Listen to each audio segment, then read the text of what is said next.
Voilà, donc gloire au Seigneur, nous lisons donc 1 Pierre, le chapitre 1, le verset 1. Si un bien-aimé peut lire 1 Pierre 1, le verset 1.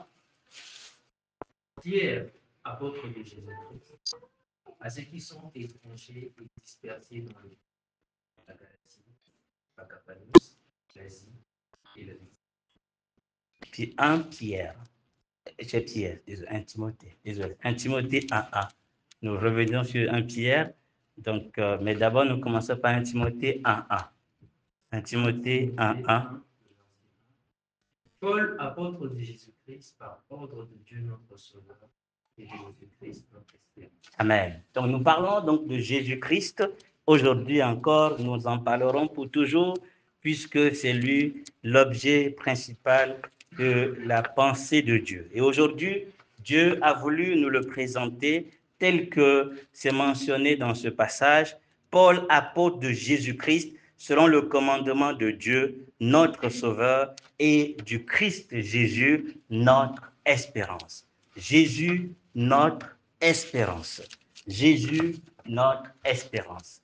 Nous allons donc comprendre pourquoi cette formulation, pourquoi il est très important de le considérer ainsi comme étant notre espérance. Et je vais donc aller directement à la conclusion pour qu'on n'oublie pas l'objectif principal de cette exhortation.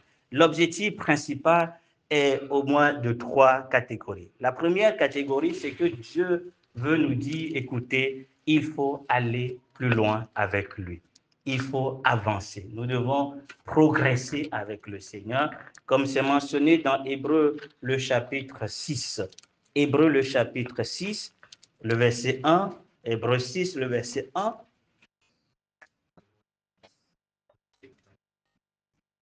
C'est pourquoi, laissons les éléments de la parole de Christ, tendons à ce qui est parfait. Voilà. Tendre vers ce qui est parfait. Avancer vers l'état d'homme fait. Ou d'un mot simple, il faut aller à fond dans ce qu'on fait. Il y a un passage que vous connaissez très bien, que celui qui se sanctifie davantage. Et que celui qui ne veut pas se sanctifier, qu'il aille à fond dans sa bêtise. Il faut aller à fond avec Dieu. Et donc, Christ, notre espérance, veut produire en nous cette disposition de dire, je ne dois pas rester au minimum. Je ne dois pas me satisfaire du minimum. Il est une espérance et c'est l'espérance qui, nous allons voir, donc est certaine. Et donc, ce que cela doit produire dans notre cœur, c'est de dire, puisqu'il est mon espérance, je vais aller à fond avec lui. Je ne vais pas donc me satisfaire juste d'avoir cru, juste qu'il soit mon sauveur, mais puisqu'il est mon espérance, je veux aller et encore vers l'état d'homme fait, avancer vers ce qui est parfait. Voilà l'interpellation, la première que le Seigneur nous demande de considérer ce matin. La deuxième interpellation extrêmement importante, c'est celle qui est mentionnée dans 1 Jean, le chapitre 3. 1 Jean, le chapitre 3. 1 Jean, le chapitre 3, le verset 3. 1 Jean 3, le verset 3. Quiconque a cette espérance en lui s'est purifié. L'expérience nous sanctifie. Et la conséquence de celui qui a Jésus comme espérance, c'est que cette personne se sanctifie, se purifie. C'est donc inadmissible de dire que, en tout cas incohérent, de dire que Christ est notre espérance et que cela ne pousse pas à nous sanctifier davantage, à nous purifier davantage. En fait, ce que nous allons évoquer, des fois, certains disent que en disant ce que nous allons dire, certains vont se laisser aller à la légèreté. C'est le contraire. L'espérance donne la force pour se sanctifier. Et c'est seuls ceux qui sont certains d'avoir Jésus leur espérance qui ont le pouvoir et la force de pouvoir se sanctifier. Si Christ n'est pas ton espérance, si tu n'es pas certain de ton espérance, tu ne peux pas te sanctifier. Autrement dit, si tu as du mal à te purifier, si tu as du mal à laisser tomber certaines choses, la raison est très simple. Tu n'as pas Jésus-Christ comme ton espérance. Ou du moins, l'espérance, elle n'est pas certaine dans ton cœur. Tu n'en es pas sûr. Tu crois en cela, mais tu te dis, est-ce que c'est vraiment là, ça vaut la peine? Non, ce que nous allons voir aujourd'hui, c'est de nous dire que ça vaut la peine, non seulement d'aller plus loin avec lui, chercher à le gagner pleinement, à profiter de lui dans toutes ses dimensions, mais d'autant encore plus, nous voulons nous sanctifier puisque nous sommes certains de ce que nous faisons. Nous sommes rassurés que nous avons une espérance qui est certaine. C'est au moins les deux. Sinon, il y a donc, évidemment, dans Philippiens, nous dit, nous devons, on va le lire, hein, donc puisque j'ai quand même lu les autres, il y a d'autres passages, mais on va évoquer de temps en temps, mais je voulais au moins que nous gardions ces trois conséquences clés que nous avons à dégager de Christ notre espérance. Il nous dit dans Philippiens que nous devons être capables de répondre à quiconque demande raison de notre espérance, n'est-ce pas? Nous devons être capables, le chapitre 4, Philippiens, le chapitre 4,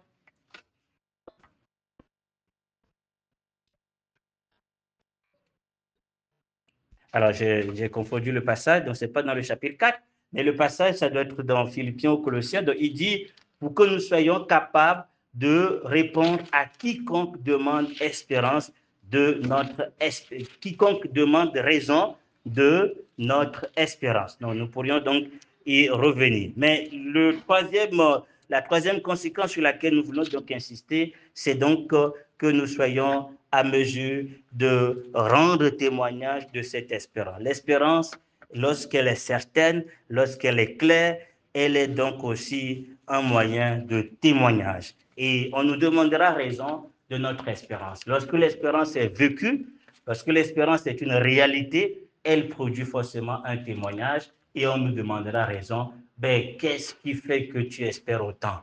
Qu'est-ce qui fait que tu t'attends autant à lui? Et ainsi, quand tu comprendras qui est ton espérance ou quelle est ton espérance, tu auras tout le zèle qu'il faut pour répondre à quiconque demande raison de ton espérance. Nous allons donc 1 Pierre 3, merci. 1 Pierre 3, 15, merci pour le passage. 1 Pierre 3, le verset 15. Tu peux lire, frère?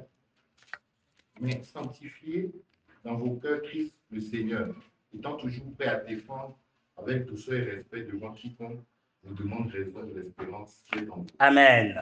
Cette espérance, elle est donc en nous. Voilà, on y reviendra. Mais déjà, on nous dit, nous devons sanctifier Christ dans notre cœur et être capable de répondre avec douceur et crainte à quiconque nous demande raison de l'espérance qui est en nous. Et donc, ces trois conséquences, c'est en réalité ce que, en tout cas, au moins ces trois, il y en a d'autres que nous évoquerons certainement, puisqu'il y a aussi une conséquence importante que je ne vais pas ignorer, c'est le fait de pouvoir bénir Dieu et être continuellement dans l'adoration. Donc, le Seigneur veut, en nous parlant de Christ comme étant notre espérance, produire en nous le désir de tendre vers ce qui est parfait, d'avancer vers l'état d'homme fait, de désirer aller à fond avec Dieu. Voilà, c'est extrêmement important. Il veut aussi nous amener à avoir la force de nous sanctifier, d'abandonner les choses, de nous purifier. Cette force, elle vient de l'assurance qu'on a de cette espérance.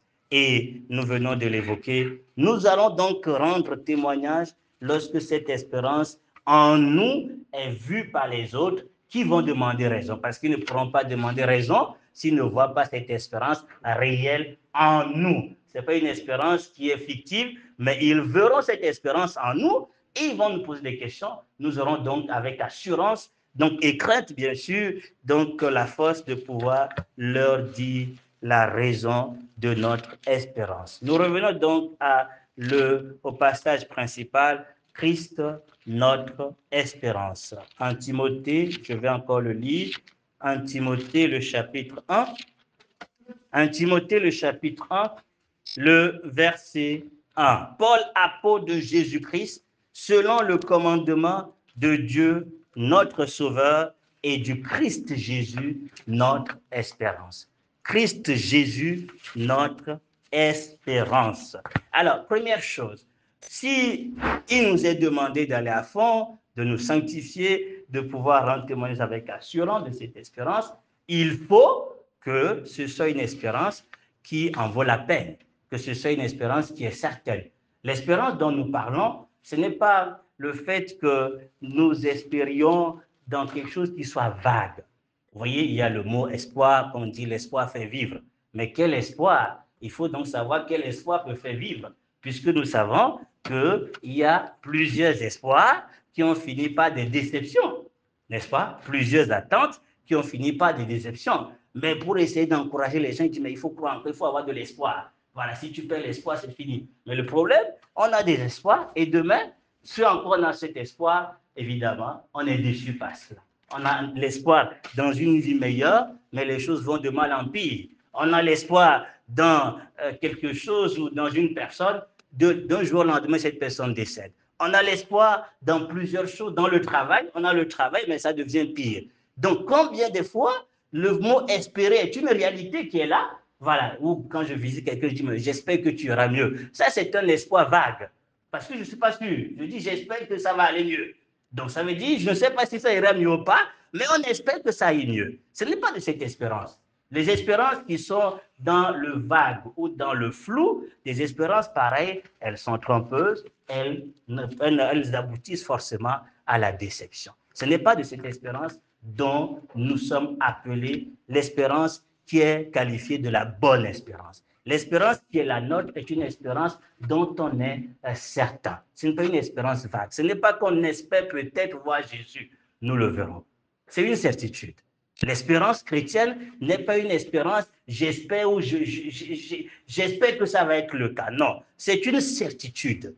C'est quelque chose dont nous avons la preuve. C'est comme il est dit dans Hébreux le chapitre 6, on va lire ce passage, Hébreux le chapitre 6, il nous est dit, et c'est par là qu'il est très important que nous commencions, être déjà certains de l'espérance qui est la nôtre. L'Hébreux chapitre 6, le verset 18, on va lire à partir du verset 17 pour mieux comprendre. Hébreux 6, verset 17 à 19, ou même à 20. Hébreux 6, 17 à 20. C'est pourquoi Dieu, voulant montrer avec plus d'évidence aux héritiers de la promesse l'immutabilité de sa résolution, intervient par un serment, afin que, par deux choses immuables, dans lesquelles il est impossible que Dieu mette, nous trouvions impuissants encouragements. Nous, dont le seul refuge a été de saisir l'espérance qui nous a été proposée. Cette espérance, nous la possédons comme une encre dans l'âme, sûre et solide, et pénètre au-delà du voile, là où Jésus est entré pour nous comme précurseur, ayant été fait souverain sacrificateur pour toujours, selon l'ordre de Melchizedek. Cette espérance, elle est comment? Qu'est-ce qu'on nous dit de l'espérance? Elle est comme une encre de l'âme. L'encre, je crois, c'est ce qu'on jette pour pouvoir garder le bateau, n'est-ce pas, la navire, n'est-ce pas? Pour que la navire ne soit pas emportée par l'eau. Il dit, cette espérance, pour notre âme, c'est comme une encre qui nous garde. Cette encre qui est certaine. Et donc, il ajoute, en plus, il dit, elle est sûre. Et elle est ferme, c'est solide. Rien ne peut donc en réalité ébranler cette espérance. Et en plus, elle va au-dedans du voile. On va donc parler de cela à large. Et donc, l'espérance ou toute espérance qui en réalité vaut la peine d'être en effet gardée doit être une espérance dont on est sûr. Lorsqu'on n'est pas sûr de quelque chose et qu'on l'espère, on va donc bien évidemment être dans le désespoir.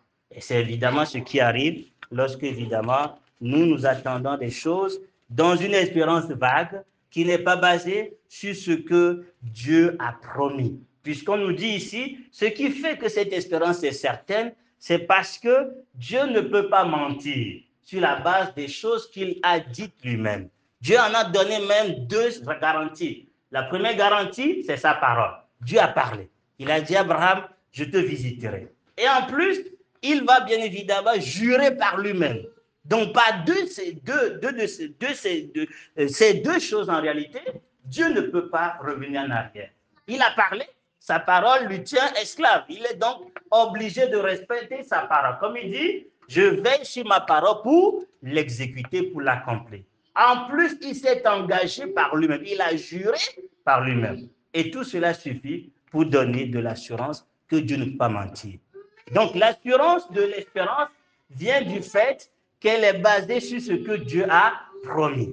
Et la promesse de Dieu, elle est suffisante pour nous donner une pleine conviction que l'espérance vaut la peine, donc bien évidemment, d'être gardée. Pour que l'espérance puisse être, en tout cas, quelque chose de réel, il faut que cette espérance soit vivante.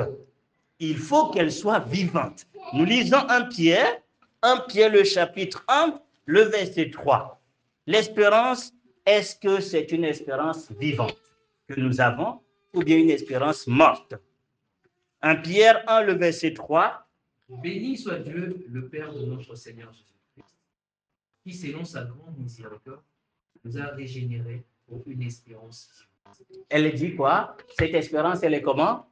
Ça veut dire quoi une espérance vivante? Ça veut dire quoi une espérance vivante? L'espérance que nous avons est une espérance vivante. Ça veut dire qu'il y a des espérances mortes. Comme dans l'Ancien Testament, dans Proverbe, il dit l'espérance des méchants les tue en recul. L'espérance des méchants ne réussira pas. Donc l'espérance peut être une espérance, mais qui est une espérance morte. Il faut que l'espérance elle-même soit une espérance vivante. Ça, c'est très important. Il faut que l'espérance elle-même soit vivante. Autrement dit, quelle est la vie? Qu'elle puisse en réalité non seulement être basée sur la vie, mais qu'elle en elle-même soit une réalité. C'est extrêmement important. Or, qui est donc la vie? C'est Jésus-Christ. C'est pour ça que le terme « Jésus est notre espérance » résume tout ce que nous sommes en train de dire. Parce qu'il est notre espérance, cette espérance, elle est vivante. Cette espérance vit. Elle ne mourra pas, elle n'est pas trompeuse, elle est donc une certitude. Et nous pouvons donc être certains que, puisque nous avons été régénérés pour cette espérance, elle est pour nous. Ce n'est pas une chose qu'on espère dans le sens, je suppose que ça va arriver. Nous sommes certains, nous sommes régénérés pour cette espérance-là. Il nous a régénérés pour l'espérance. Je vais lire encore un passage dans Thessaloniciens qui insiste là-dessus. 1 Thessaloniciens, le chapitre 2. Écoutez ce qu'il dit. 1 Thessaloniciens, donc 1 Thessaloniciens, 2 Thessaloniciens, plutôt le chapitre 2. 2 Thessaloniciens, le chapitre 2, le verset 16. 2 Thessaloniciens 2, le verset 16. 2 Thessaloniciens 2, le verset 16.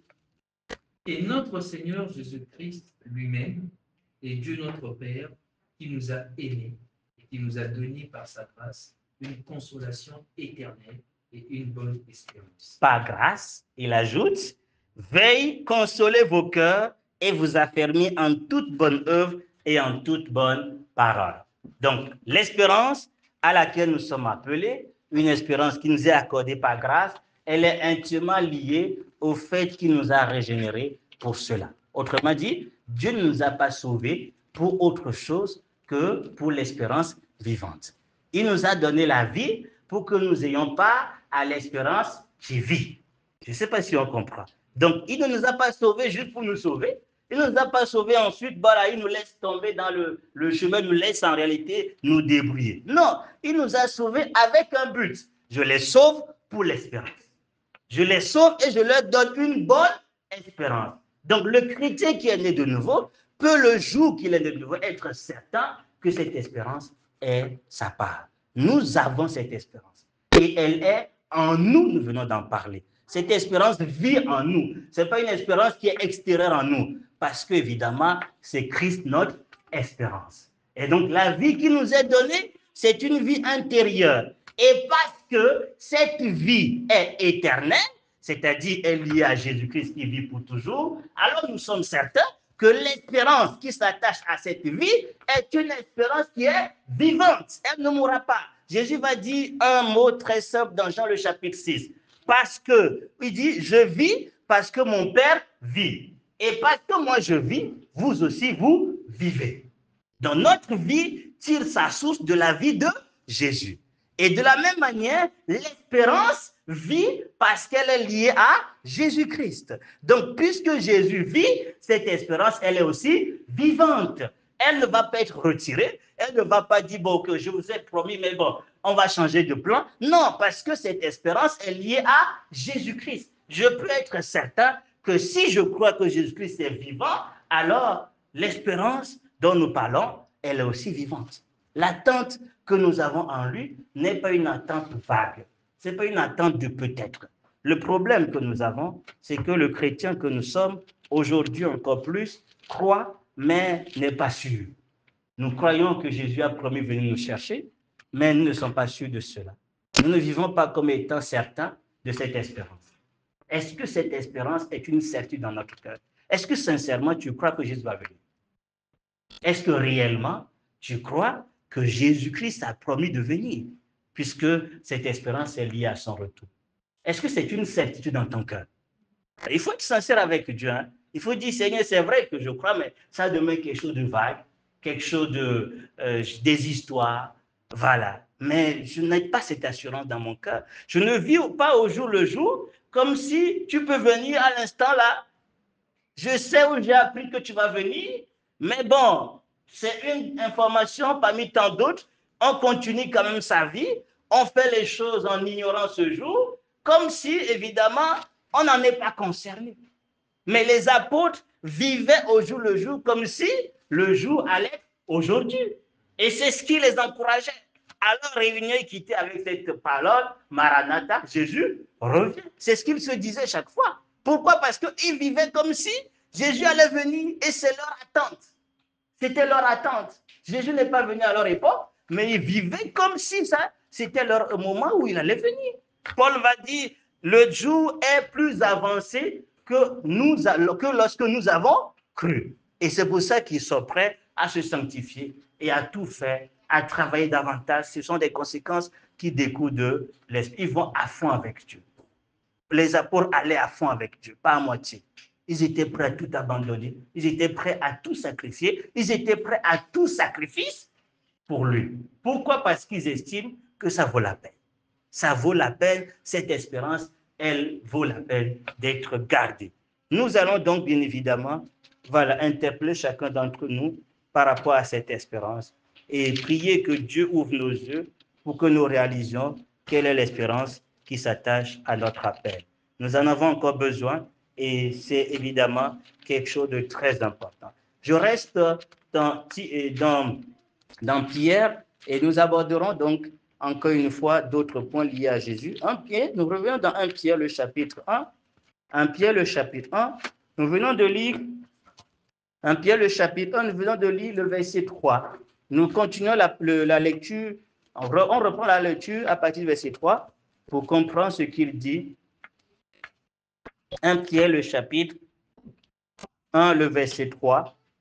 Béni soit Dieu, le Père de notre Seigneur Jésus, qui, selon sa grande miséricorde, nous a régénérés pour une espérance par la résurrection de Jésus-Christ, pour un héritage qui ne s'est peu ni corrompre, ni souiller, ni flétrir, lequel vous est réservé dans le ciel. Alors, l'héritage nous est réservé où?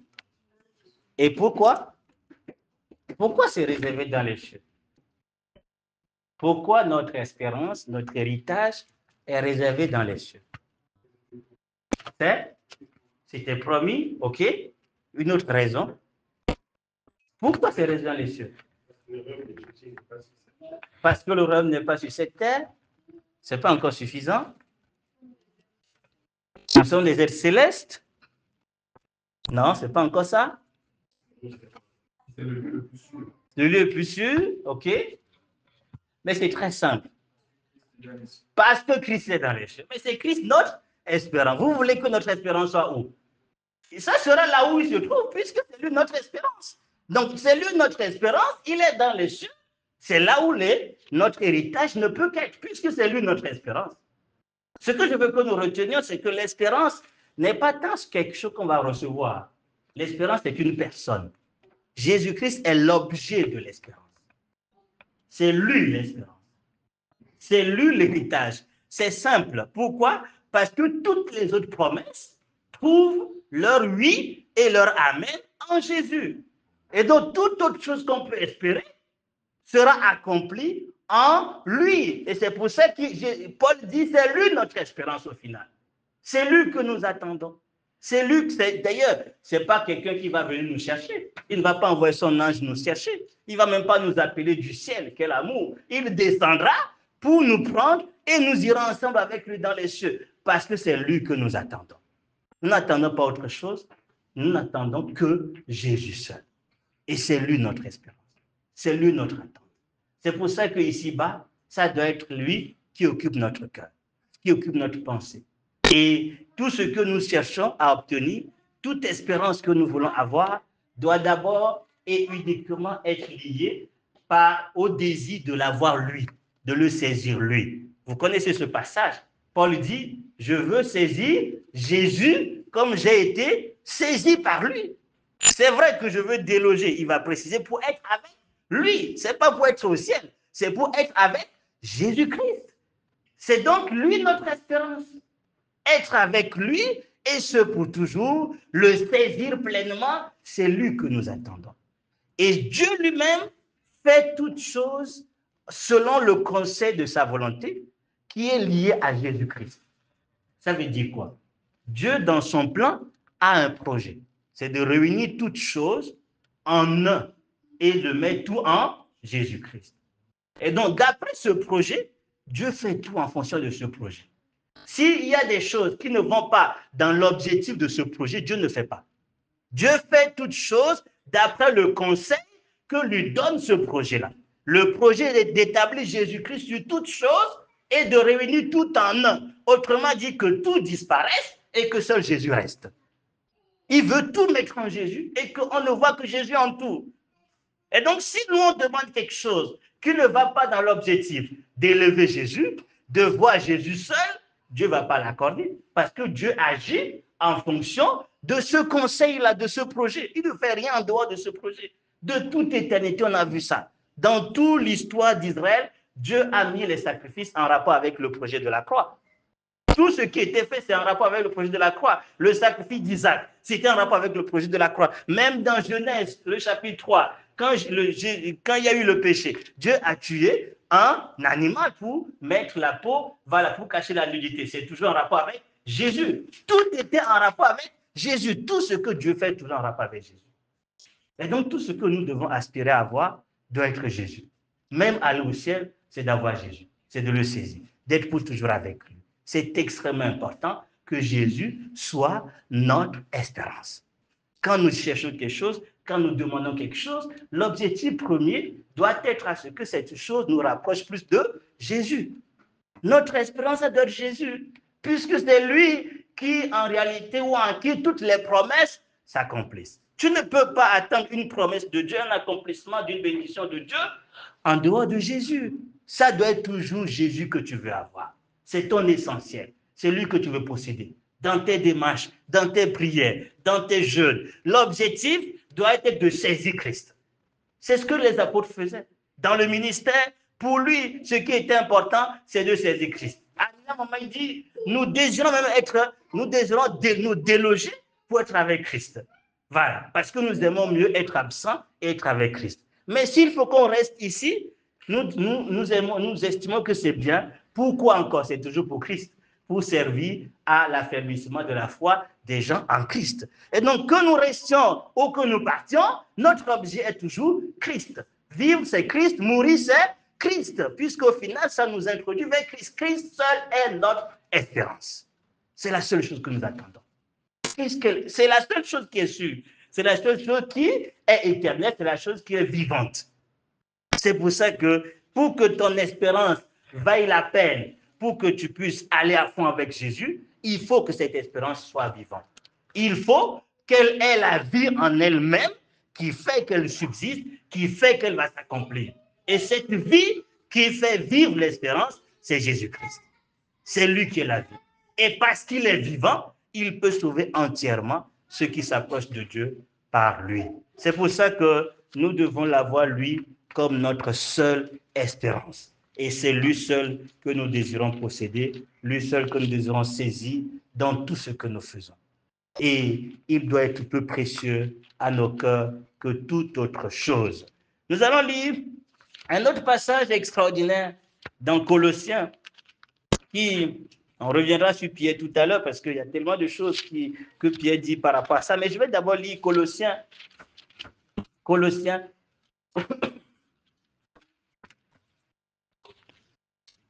Colossiens.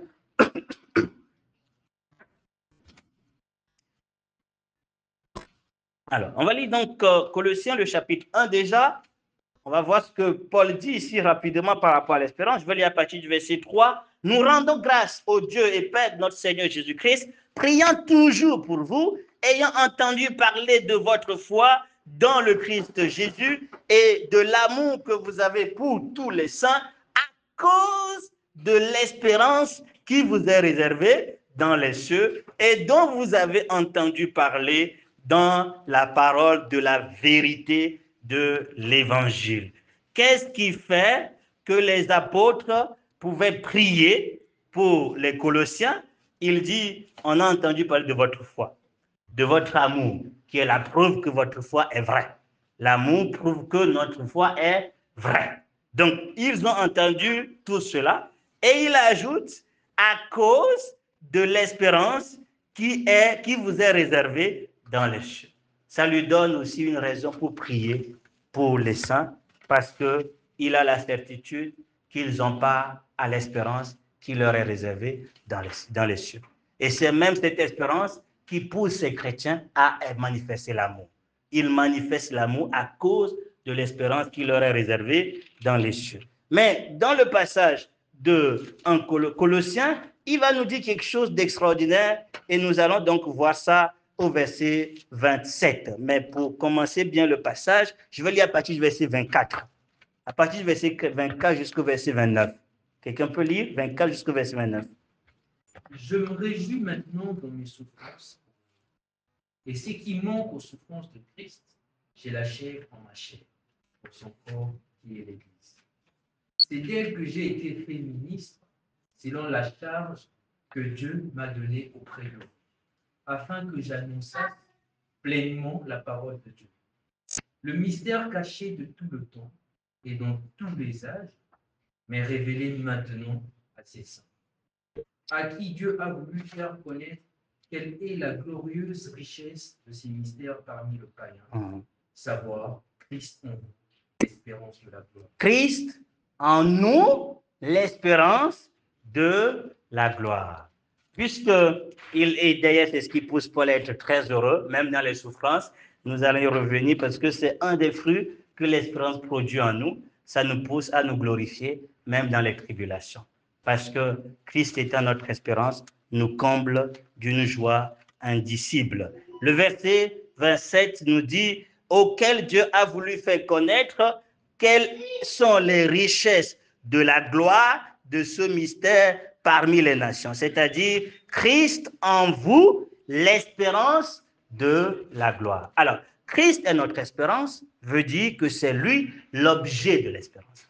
L'espérance, ce que nous espérons, c'est Christ. Nous espérons la gloire est liée à Christ. Nous espérons la vie éternelle est liée à Christ. Tout ce que nous espérons, c'est Christ au final. C'est lié à lui. Et ce passage nous dit au fait, il est non seulement l'objet de l'espérance, mais il est celui qui accomplit l'espérance. C'est parce qu'il est en vous que vous n'avez pas à l'espérance de la gloire. Donc, il est celui que nous espérons, mais pour pouvoir l'avoir, lui, cette espérance, il faut qu'il soit en nous. C'est pour ça que l'espérance est d'abord en nous, puisqu'il faut l'avoir en nous pour participer à l'espérance de la gloire. Celui qui n'a pas Christ en lui n'a aucune part de l'espérance de la gloire, ne peut pas espérer rentrer dans la gloire, ne peut pas espérer être glorifié avec les saints quand Christ viendra. La condition principale pour avoir part à l'espérance, c'est d'avoir Christ en nous, puisque c'est lui qui réalise l'espérance. Et donc, si tu ne l'as pas en toi, quand l'espérance va être réalisée, ben, tu ne pourras donc pas y participer. C'est lui notre espérance et c'est lui celui qui réalise l'espérance. C'est aussi une chose qui nous donne l'assurance. Pourquoi? Parce que c'était une autre personne qui allait donc nous glorifier. La personne peut donc se tromper, j'allais dire. Mais le problème, c'est que celui qui va réaliser l'espérance est déjà en nous. Et donc, évidemment, il ne peut jamais nous tromper. Il ne peut jamais, en réalité, dire autre chose, puisqu'il est déjà en nous. C'est lui qui va se glorifier et nous glorifier ensemble. Il est déjà en nous. C'est en cela que le chrétien a une assurance de l'espérance. L'espérance ne trompe point. L'espérance, elle est certaine. Pourquoi? Parce que nous avons celui qui réalise l'espérance qui réside en nous. L'espérance, nous sommes certains que quand il viendra, quand il appellera les saints, nous irons à sa rencontre. Comment on est sûr? Comment on est certain? Parce qu'il est en nous. Parce qu'il est en nous, Christ en nous, et nous donne cette assurance d'avoir par l'espérance à venir. Si Christ n'est pas en toi, tu as toutes les raisons d'avoir des doutes par rapport à l'espérance. Mais si Christ est en toi, ce n'est pas normal que tu doutes de l'espérance. Il nous a donné la vie pour que nous ayons l'espérance vivante. Il nous a donné l'Esprit Saint comme étant les gages de l'héritage. Nous avons tout ça pour avoir la certitude que nous participons donc à l'enlèvement et à la gloire des saints. C'est pour ça que nous pouvons aller à fond avec Dieu. En fait, pourquoi je dis aller à fond? Quand tu sais que, je donne un exemple très simple, hein, quand on est dans le monde professionnel, tu sais que, voilà, il y a un investissement à faire. Tu sais que quand tu investis, tu vas avoir 1000%. D'accord? Et tu es certain, tu as les preuves. Mais si tu as la possibilité de mettre 1 million, est-ce que tu vas hésiter? Mais tu as les preuves que quand tu mets, il y a forcément le résultat. Mais tu vas chercher à avoir le maximum de fonds pour miser.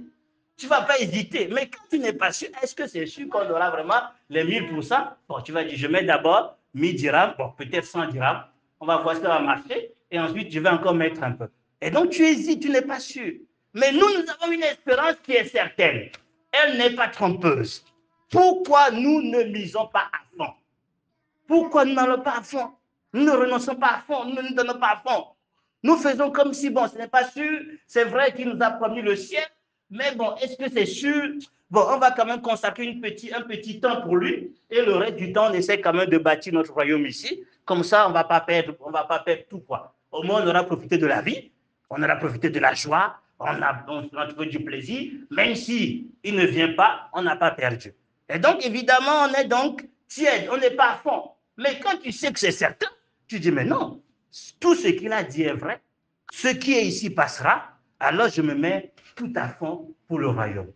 J'amasse tout à fond mes trésors au ciel. Je donne tout, je me donne tout entier, mon être tout entier, mon temps, je veux vivre tout pour lui. Je vais aller à fond, je ne vais pas vivre partiellement, je ne vais pas juste me satisfaire des réunions de dimanche. Je veux aller à fond avec lui. Je veux, comme on l'avait dit, que ma vie ait une saveur.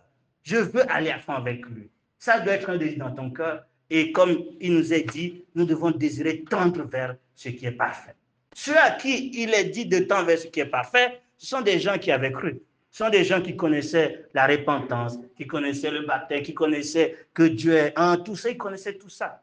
Mais ils se sont limités à ces choses.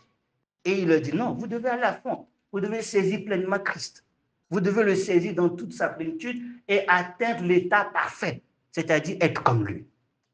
Pourquoi? Parce que l'espérance qui nous est promise, l'espérance que nous avons saisie, c'est une espérance qui est certaine. Pourquoi vous limitez? Vous êtes content juste d'avoir reçu le salut, d'avoir cru, puis c'est tout.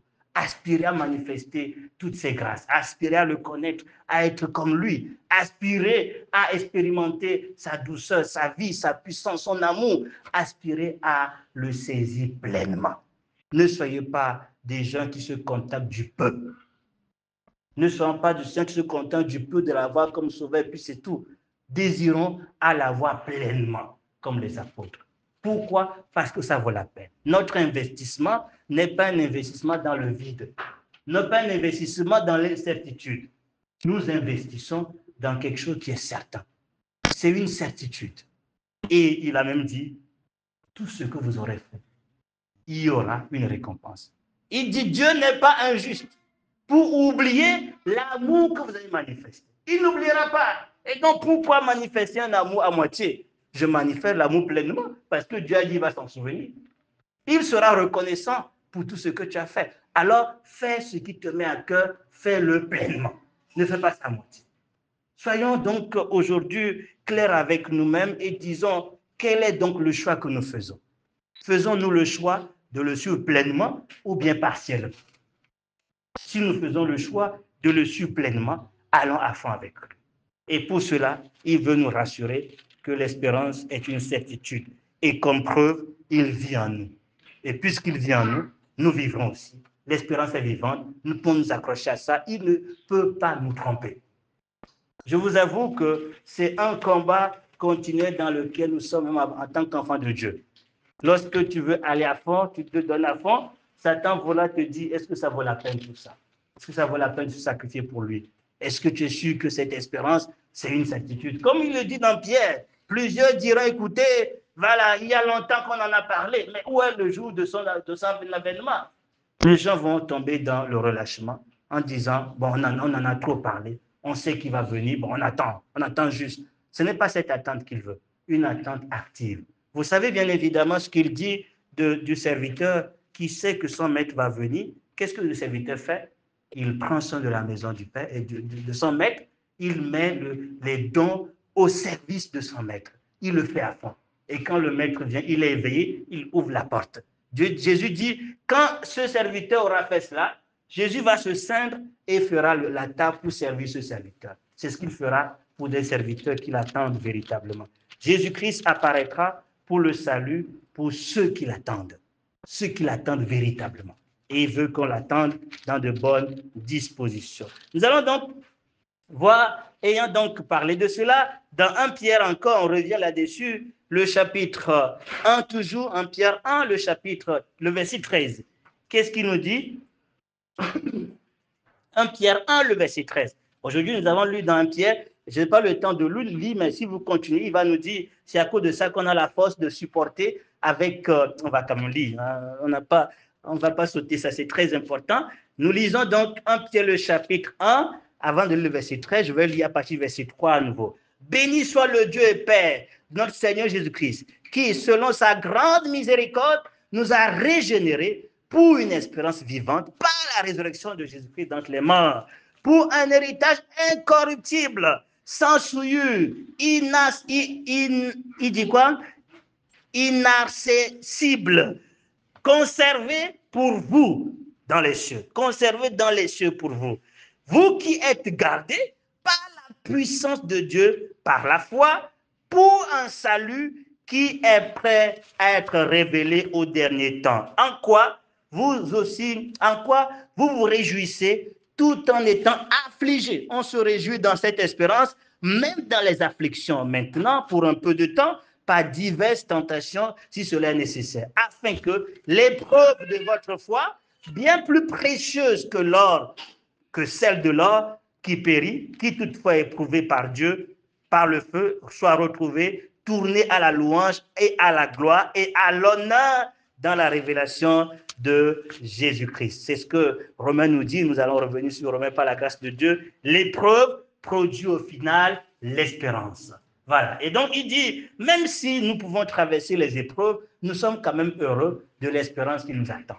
Voilà. Et il continue, lequel, Jésus-Christ, donc lequel, quoique vous ne l'avez pas vu, vous l'aimez. Croyant en lui, quoique maintenant vous ne le voyez pas, vous vous réjouissez d'une joie ineffable et glorieuse, recevant la fin de votre foi, le salut des âmes, duquel salut les prophètes qui ont prophétisé de la grâce qui vous avait été destinée se sont informés et enquis avec soin, recherchant à quel temps ou quelle sorte de temps l'Esprit de Christ qui était en eux indiquait, rendant par avance témoignage des souffrances qui devraient être la part de Christ et des gloires qui suivraient.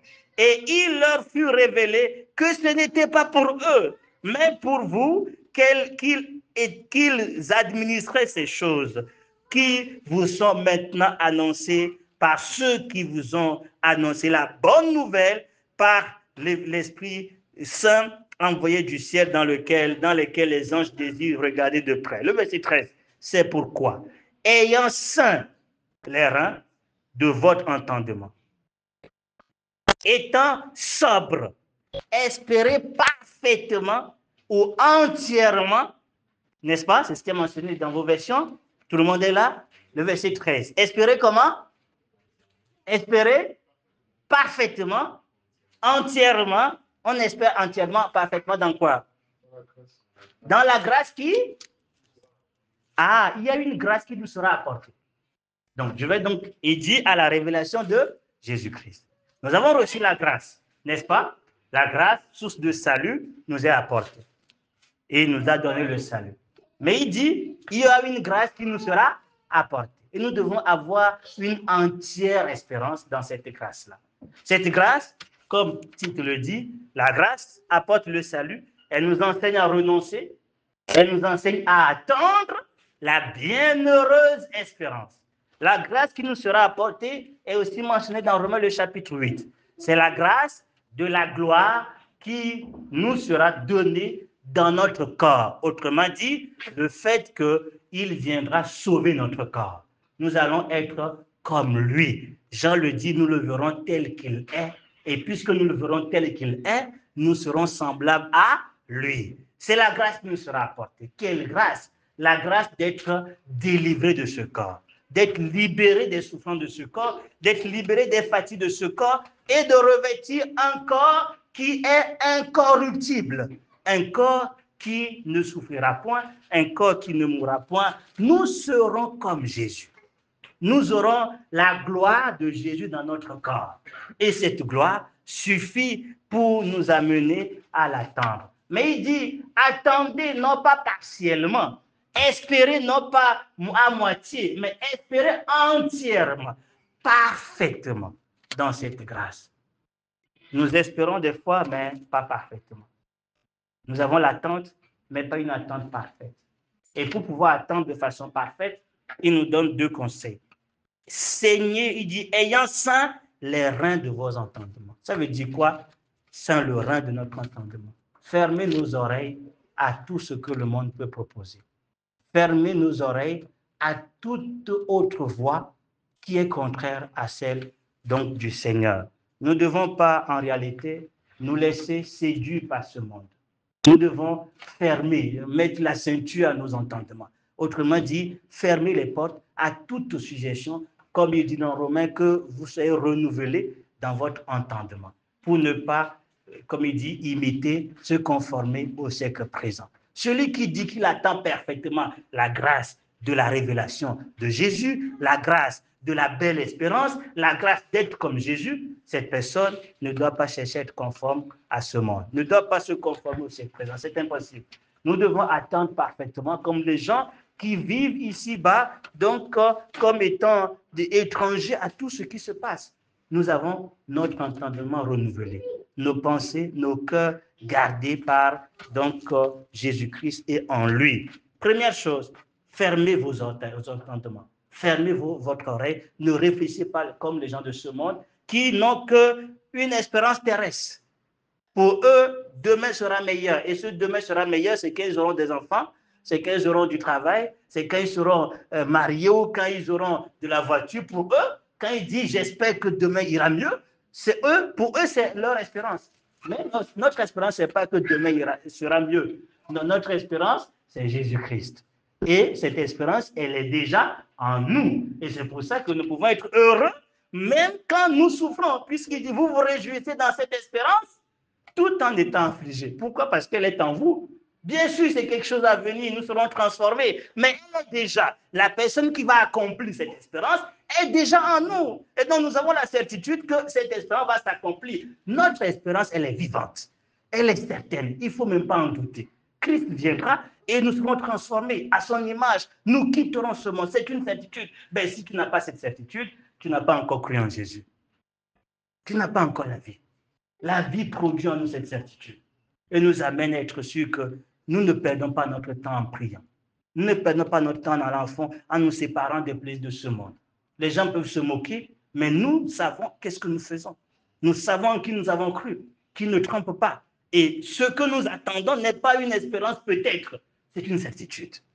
C'est pour ça que je peux annoncer à ceux, comme je me rappelle, on était en train d'aller visiter voilà, un de nos collègues qui était en deuil, il a perdu sa femme, et dans la route, on parlait de la mort, Et je leur dirais, écoutez, voilà, cette situation doit nous apprendre que nous n'avons pas de temps à perdre et que peut-être que demain, voilà, quelqu'un partirait parmi nous. Peut-être que ce sera mon tour, hein, que je partirai. Il dit, mais tu vas aller où? Ben, je vais chez moi. Tu vas aller où? J'ai dit, je vais chez moi. Chez toi, c'est où? Ben, je vais chez mon père. Et quelqu'un a vite compris. Il a vite compris que je parle du ciel, que je vais chez mon père. Il dit, mais est-ce que tu as, il a dit quelque chose de très intéressant, est-ce que tu as, si je me rappelle, le titre de propriété pour le ciel? Parce que si tu vas chez toi, c'est que la maison t'appartient. Quand tu dis je vais chez moi, ça veut dire que tu as le titre de propriété. J'ai dit, eh bien oui, j'ai le titre de propriété. C'est Jésus-Christ, mon titre de propriété. Et donc, je suis certain que quand je pars, j'irai vers lui. Nous pouvons en parler avec certitude sans en douter. Mais il faut qu'en nous, cette espérance soit vivante. Que cette espérance ait la vie, de telle manière que les gens voient que nous vivons pour le ciel. Nous vivons avec cette certitude d'être avec Jésus. Les gens vont voir cette espérance qui se manifeste par le fait qu'on ne se plaint pas des choses d'ici-bas. Quand on nous injure, on ne réagit pas. Quand il y a une injustice au travail, comme on aime me dire, à chaque fois qu'il y a quelque chose, on vient se plaindre chez moi, je dis, mais tout va bien. Mais vous n'allez pas vous plaindre pour de telles choses. Et à tel point, je dis, mais ce n'est pas la peine de lui parler. Parce qu'on sait qu'il va dire que ce n'est pas grave. Chaque fois qu'on lui dit qu'il y a un problème, telle personne a fait ceci, il dit, ah, mais ça, ce n'est rien, ce n'est pas grave. Et ils vont dire, mais ce n'est pas la peine de lui en parler parce qu'on connaît déjà sa réponse. Il dira que tout va bien. Il faut que cette espérance soit vivante à tel point qu'on se dit, mais est-ce que tu es fou? Tu ne vois pas que ça ne va pas? Oui, ça ne va pas, mais tout va bien. Parce que Christ est mon espérance. Christ est mon assurance. Nous devons manifester cette espérance vivante pour qu'on nous interroge. Quelle est la raison de ton espérance? Pourquoi tu espères autant? Pourquoi tu es aussi sûr? Eh bien, parce qu'il vit en moi. Puisqu'il vit en moi, je suis certain que j'ai l'espérance de la gloire. S'il ne vit pas en toi, tu ne peux pas être sûr. Nous devons donc être dans cette certitude. Donc, il nous dit, il faut fermer vos entendements, les reins de vos entendements. Et il dit, il faut être sobre. Être sobre en tout. Jésus a dit, il ne faut pas vous alourdir des choses d'ici-bas. Il faut être sobre, vivre du nécessaire, vivre de ce qui convient. Comment dit-on, le contentement? Il faut être sobre. Il dit à quelque part, soyez sobre, le temps est avancé et vaquez à la prière. Il faut être sobre en tout. Sobre dans le travail, sobre dans les plaisirs, sobre dans tout ce qu'on peut vouloir posséder. Il faut être sobre. Pourquoi? Parce qu'un étranger ne s'amasse pas des choses. Un étranger ne s'alourdit pas parce qu'il sait qu'il est étranger. Nous devons vivre comme des étrangers ici-bas, et on doit le savoir. Et c'est ce qui nous amènera, ou c'est ce qui expliquera ou démontrera que nous espérons parfaitement en la grâce qui nous sera révélée. Il faut déjà avoir l'assurance de cette grâce qui nous sera révélée pour pouvoir espérer entièrement et parfaitement dans cette espérance. Vous savez, il y a un autre point, je disais tout à l'heure, je vais encore insister là-dessus, Jésus est l'objet de cette espérance. Vous savez, les gens, plutôt l'Ancien Testament, les Juifs, ils espéraient en quoi? Les Juifs, ils espéraient en Jésus-Christ. Déjà dans Genèse, le chapitre 3, l'espérance que Dieu a donnée, c'était quoi? Il a dit, la postérité de la femme brisera la tête du serpent, n'est-ce pas? Donc l'espérance qu'il a donnée là était Jésus-Christ. Ce n'était pas autre chose, c'est Jésus. Et les apôtres ou les disciples, les Hébreux, ils attendaient toujours la venue du Messie. Donc ils n'attendaient pas autre chose que le Messie. C'était leur espérance. Jésus-Christ est venu et nous maintenant, l'espérance qu'il nous donne, c'est de dire, je vais vers le Père, je vais vous préparer une place et quand j'aurai fini, je reviendrai. Et donc nous attendons toujours Jésus. Et donc de l'Ancien jusqu'au Nouveau Testament, la seule personne qui est objet de toute espérance, c'est Jésus. En lui était l'espérance du salut et de la délivrance par rapport à la domination de Satan. C'était en lui qui était la délivrance d'Israël et que c'est lui-même qui va accomplir cette délivrance parce qu'ils attendent toujours qu'il vienne et il va venir pour délivrer Israël. Donc c'est Jésus qui va accomplir cette espérance et en lui est l'espérance de notre salut, de notre délivrance, du salut de notre corps. Il est l'objet de toute espérance. Nous devons le garder ainsi et ne donc pas être troublés parfois sur quoi que ce soit. Finissons, si le Seigneur le permet, par Romains le chapitre 5. Une autre conséquence extraordinaire que cette espérance doit produire en nous. L'espérance doit produire en nous ce que nous venons de dire, mais je vais quand même revenir là-dessus. Nous lisons à partir du verset 1. Ayant donc été justifiés sur le principe de la foi, nous avons la paix avec Dieu par notre Seigneur Jésus-Christ, par lequel nous avons trouvé aussi accès par la foi en cette faveur dans laquelle nous sommes. Et nous nous glorifions de l'espérance de la gloire de Dieu. Nous nous glorifions, nous sommes fiers. Notre sujet de gloire, on peut donner tant d'exemples, mais ça doit être une fierté dont on se glorifie. Et les autres doivent nous envier pour ça.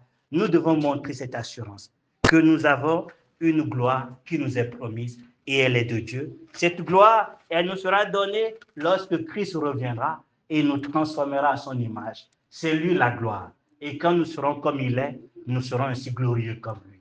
Et ça, c'est quelque chose que le monde ne peut donc pas donner ou encore nous ravir. Nous devons nous glorifier en cela. Première chose, dont on se glorifie.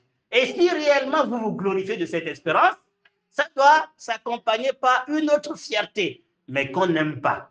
On va lire le verset 3. Il dit, et non seulement cela, mais quoi? C'est le même mot, hein? Nous nous glorifions. On se glorifie cette fois de quoi? On se glorifie. Est-ce qu'on se glorifie dans les tribulations? Ah, mais tout découle d'abord du fait qu'on se glorifie de la gloire, de l'espérance de la gloire. Ça veut dire que celui qui se glorifie de l'espérance de la gloire, qui en connaît toute sa valeur, qui en connaît toutes les dimensions, estimera, comme Paul, que les souffrances du temps présent ne peuvent pas être comparées à cette gloire. Aucune souffrance ne peut égaler la consolation éternelle que nous aurons, mais bien plus que cette consolation éternelle, il y a la gloire qui nous sera donnée. Cette gloire est d'être comme Jésus-Christ et d'être pour toujours avec lui. Et donc il dit, quand je vois cela, j'estime que je veux souffrir avec lui pour être glorifié avec lui, puisque les souffrances du temps présent ne sont pas dignes d'être comparées à la gloire de Dieu. Donc je suis fier quand je souffre. Je me glorifie des souffrances. C'est quand même compliqué ce langage, hein? Mais il dit, c'est le cas. Quand on se glorifie de la gloire, on se glorifie même des souffrances, des tribulations. Pourquoi? Il ajoute l'explication. Parce que nous savons que, on sait quoi? L'affliction produit la patience. C'est ça. Lorsqu'on est affligé, ça produit un fruit de la patience. Jacques va dire, il faut que cette patience accomplisse parfaitement. Au fait, quand Dieu te fait passer par des afflictions, des souffrances, c'est pour t'amener, former en toi la patience. Former en toi cette qualité de Jésus qui est la patience. Jésus-Christ aussi attendait la délivrance. Il attendait le secours de Dieu. Dans la souffrance, il s'attendait à lui. Et dans cette attente, il gardait ses regards sur son Père. Voilà. Et nous le savons, il a été obéissant dans la souffrance. Le fait que tu comprennes que l'objectif de la souffrance, c'est de produire en toi une attitude, une vertu de Jésus. Et celle qui est mentionnée ici, c'est la patience, l'attente de Dieu. Ça te pousse tout simplement à regarder à Dieu. À ne pas t'attendre. Quelqu'un qui est malade, il espère quoi? Être guéri, n'est-ce pas? Voilà. Et il attend être guéri. Donc ses regards sont sur celui qui peut le guérir. Donc, en regardant au docteur, il est patient. Donc, quand le docteur dit, écoute, tu vas rester à l'hôpital pendant 10 jours, est-ce qu'il va bouder? Il veut être guéri. Donc, la souffrance l'oblige à rester là pour être guéri, tout simplement. Et donc, ça l'oblige à être patient. Combien nous sommes impatients dans notre vie? Et donc, Dieu permet des épreuves pour dire, écoute, ce n'est pas à toi de courir pour obtenir les choses, quoi. Ce n'est pas à toi de courir. Donc, quand tu cours là, il suffit qu'un petit bobo t'attrape et bon, tout s'arrête, quoi. Et tu comprends qu'il faut être patient dans la vie. Il ne faut pas être pressé dans la vie. Il ne faut pas courir derrière les choses. Il faut être patient. Ça veut dire, je m'attends au Seigneur. J'attends son temps. C'est ça, être patient. Et donc, l'épreuve oblige ou forme en nous ce caractère de patience. Nous empêche de courir, tout simplement. Et donc, ça produit en nous cette qualité de la patience. Mais cette patience, quand nous attendons au Seigneur, qu'est-ce que ça produit? Ça produit quoi? Hein, on se réveille. Qu'est-ce que ça produit, la patience? La victoire dans l'épreuve. Ici dit l'expérience. Donc la patience produit l'expérience. La victoire dans l'épreuve. Au fait, pour Dieu, ce n'est pas tant l'issue qui compte, c'est l'expérience de la victoire. Comment tu as expérimenté la victoire de Dieu? Comment tu as expérimenté la victoire dans l'épreuve? Ce n'est pas tant la victoire qui va te donner, c'est comment tu l'as expérimenté dans l'épreuve. La persévérance. Tout ce que tu as découvert au travers de, c'est-à-dire l'expérience que tu as eue de lui. Un exemple très simple. David était donc bien évidemment dans l'épreuve, vous le savez, n'est-ce pas? Il était dans l'épreuve déjà avant d'être un roi. Il a été donc éprouvé par, bien évidemment, les lions et autres. Il a expérimenté Dieu, n'est-ce pas? Il a expérimenté Dieu. Il a connu que Dieu est le Dieu de toute puissance. Et quand, face à Goliath, il s'est rappelé de cette expérience, il a eu de la victoire.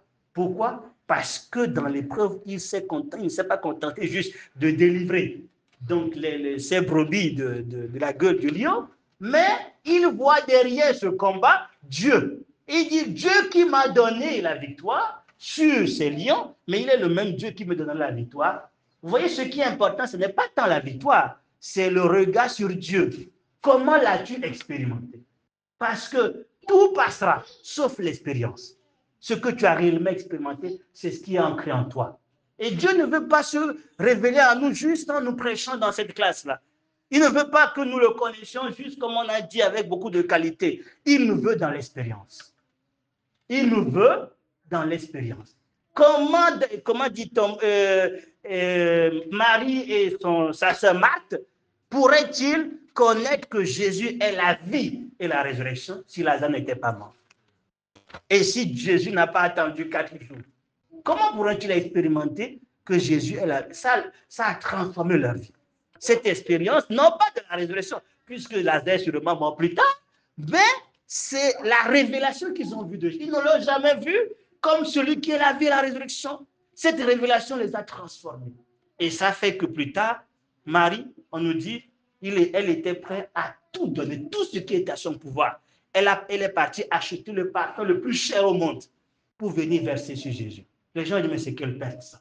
Parce qu'il estimait que ce qu'il a compris de Jésus vaut même mieux que tout ce qu'elle a. Et donc, elle était prête à aller à fond. C'est ce que nous disons. Si tu as expérimenté cette espérance de la gloire et qui se révèle davantage au travers des épreuves aussi, tu vas aller à fond avec Dieu. Marthe aussi est allée à fond. Auparavant, il fallait cuisiner, elle murmurait. Pourquoi tu ne dis pas, Marie, de venir m'aider? Mais quand elle a expérimenté la vie et la résurrection, Marthe commençait à servir, elle continuait à servir, mais cette fois-ci, elle ne murmurait pas. Parce qu'on nous dit, Jésus était revenu, et Lazare était à table, il y avait des gens qui étaient à table, Marthe servait. Mais cette fois-ci, il n'a pas dit à Jésus, pourquoi tu ne dis pas à Marie de venir m'aider? Juste en ce moment, on nous dit que Marie est venue adorer Jésus en versant le parfum de grand prix. Donc Marie ne l'aidait pas. C'est elle qui servait, mais cette fois-ci, elle ne boudait plus. Elle est allée à fond avec Jésus pour estimer que Jésus vaut tout son temps, tout son effort, tout ce qu'elle peut faire pour servir Jésus. C'est Jésus qui est important. Qu'on l'aide ou qu'on ne l'aide pas, le fait qu'il serve Jésus, ça lui vaut toute chose, quoi. Et ça valait la peine qu'elle se sacrifie pour cela. Nous n'allons pas à fond avec Jésus parce que nous ne l'avons pas expérimenté. Et parce que cette gloire que nous espérons n'est pas claire. Elle est encore floue. Et plus encore, il y a de l'incertitude. On n'est pas certain. On n'est pas sûr de cette espérance. On n'ira jamais à fond avec Dieu si tu n'as pas l'espérance, l'assurance que Jésus vient te chercher. Si tu n'es pas sûr d'aller avec lui, tu n'es pas sûr que tu es un enfant de Dieu, tu ne peux pas aller à fond avec Jésus. Puisqu'il dit, la patience produit l'expérience, la victoire, il dit, la victoire produit au final quoi? Qu'est-ce qu'il produit? La finalité, c'est qu'il va ajouter, pourquoi il produit cette espérance? Parce que l'espérance elle-même n'est pas trompeuse. Le verset 5, il dit, l'espérance te trompe. Pourquoi ça ne trompe pas cette espérance? Parce que la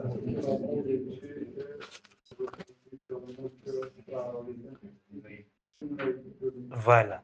L'amour de Dieu est répandu dans nos cœurs par le Saint-Esprit qui nous a été donné. Puisqu'il nous a montré cet amour, alors qu'est-ce qu'il ne nous donnera pas en retour? Cet amour qu'il a poussé à donner Jésus pour que nous soyons sauvés, qu'on n'ait pas à cette espérance. Pourquoi doutons-nous de l'espérance?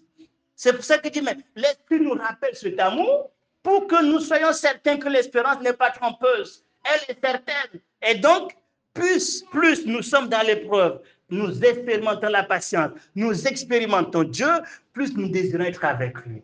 Tellement que nous le voyons de façon extraordinaire. Chaque épreuve ouvre nos yeux sur sa vie, sur son caractère, sur ce qu'il est. Nous désirons être avec lui. C'est pour ça que les apôtres disent, même si notre homme extérieur se dépérit, notre homme intérieur se renouvelle. Pourquoi? Parce que nos yeux sont sur ce qui n'est pas visible. Nos yeux sont sur une espérance qui est incorruptible. Le corps se dépérit, l'homme intérieur est toujours dans la joie et désire être avec Jésus. Voilà le résultat lorsqu'on a la gloire de l'espérance. On désire parfaitement cette espérance. On est donc dans la joie, même dans l'épreuve, et on laisse Dieu se révéler à nous au travers de tout ce qu'on peut endurer. Je finis, le Seigneur me donne ce passage-là, je veux quand même que nous lisons ça, et je l'ai lu, mais on va quand même insister là-dessus. 1 Jean le chapitre 1, je finis par là, 1 Jean le chapitre 3 plutôt, 1 Jean le chapitre 3, le verset 1 et 2, 1 Jean le chapitre 3, le verset 1 et 2 et 3. Et dès le commencement, c'est que nous avons entendu, c'est que nous avons vu de nos yeux, c'est que nous avons contemplé et que nous n'avons pas touché. À partir du verset 1 plutôt, désolé. À partir du verset 1. 1 Jean 3, 1. 1 Jean 3, 1. Voyez quel amour le Père nous a témoigné pour que nous soyons appelés enfants de Dieu. Et nous le sommes si le monde ne nous connaît pas et qu'il ne l'a pas connu. Amen. Bien-aimés, nous sommes maintenant enfants de Dieu et ce que nous serons n'a pas encore été manifesté. Mais nous savons que lorsque cela sera manifesté, nous serons semblables à lui. Pourquoi? Parce que nous le verrons tel qu'il est. Formidable. Parce que nous le verrons tel qu'il est. Et ainsi, nous serons semblables à lui. C'est pour ça qu'il dit, quiconque a cette espérance se purifie comme lui-même il est pur. Et bien aimé, je prie vraiment que nous soyons certains de cette espérance. Un chrétien qui est né de Dieu, qui a la vie, peut affirmer avec certitude qu'il ira au ciel, qu'il verra Jésus tel qu'il est. Mais si tu n'es pas né de Dieu, tu n'as pas cette vie en toi, tu vas en douter, tu ne vas pas être certain. Mais la vie qui est en nous nous donne l'assurance de le voir. Et c'est cette assurance qui nous donne la force de nous sanctifier. Ce n'est pas le contraire. On ne se sanctifie pas parce qu'on a peur de rater l'enlèvement. Non. On se sanctifie parce qu'on est sûr de l'enlèvement, parce qu'on est sûr de la gloire, parce qu'on est sûr de le voir. Sinon, tu ne peux pas te sanctifier avec joie. Tu vas peut te sanctifier avec persévérance, en allant à fond avec Dieu. Tu vas commencer et puis tu abandonnes. Voilà. Non, mais quand tu es sûr que c'est un investissement, ce n'est pas du temps perdu. Je sais ce en quoi j'ai cru, celui en qui j'ai cru, et donc tu vas aller à fond avec Dieu. Le Seigneur veut quand même que nous ayons cette assurance, nous vivions dans cette assurance, nous sommes enfants de Dieu, et que cette assurance produise l'effet que ça doit produire. La sanctification, progresser vers ce qui est parfait, et nous l'avons donc évoqué aussi de plusieurs manières, nous réjouir dans les souffrances, glorifier le Seigneur, notre Dieu, notre Père, qui nous a donné cette espérance vivante. Que Dieu nous bénisse et nous donne, comme je l'ai demandé, la lumière sur cette espérance. L'espérance qui s'attache à notre appel. On en parle, on en parlera encore. Il y a d'autres choses que je n'ai pas pu évoquer pour faute de temps, mais je prie que chacun de nous fasse de cela l'objet de sa méditation. Je veux saisir cette espérance. Je veux la saisir à tel point que ça devient une réalité dans mon cœur et que je vive de cela, que j'en parle, que je marche comme celui qui a les yeux au ciel, parce que c'est là où est sa gloire, c'est là où est notre espérance, c'est là où est notre attente. Christ, notre espérance. Qu'il nous bénisse. Amen. Père de gloire, nous te bénissons pour le don de Jésus-Christ, notre espérance. C'est en lui, en effet, qu'est toute espérance. C'est en lui qu'est l'espérance de la vie, en lui qu'est l'espérance de la gloire, c'est en lui qu'est l'espérance du ciel. Nous serons pour toujours avec lui, c'est une certitude, et nous voulons te bénir, Seigneur, pour cette assurance. Qu'elle soit une réalité dans nos cœurs. Je prie que celui ou celle qui n'a pas encore ô Dieu, la jouissance de l'espérance de la gloire puisse venir à toi, être sauvé. Qu'il est en toi, qu'il est en eux, que nous ayons en nous chacun Jésus-Christ, l'espérance de la gloire. Merci pour ces moments. La suite est entre tes mains. Glorifie ton nom. Au nom de Jésus. Amen.